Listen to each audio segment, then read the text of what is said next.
Magandang hapon po sa ating lahat. Narito ang update sa lagay ng panahon ngayong linggo, March 10, 2024.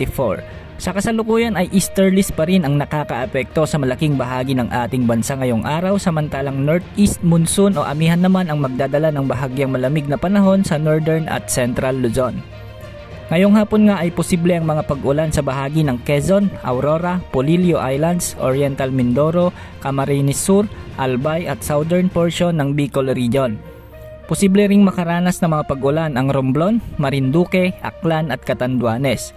Samantala, magiging bahagyang maulap naman na may mga isolated rains ang mararanasan sa Metro Manila, natitirang bahagi ng Southern Luzon, Palawan, Zamboanga Peninsula, Jensan, Cotabato, Eastern Leyte at Cagayan Valley. Ang mga pag-ulan na ito ay dahil sa epekto ng easterlies. Pinag-iingat ang lahat sa posibilidad ng mga flash floods at landslides.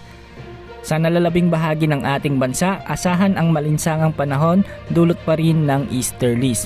Ngayong araw nga ay posibleng pumalo sa 42 degrees Celsius ang heat index o ang mararamdamang init ng katawan sa may Cotabato City o nasa kategoryang danger na. Posibleng maging sanhi ng heat cramps at heat stroke.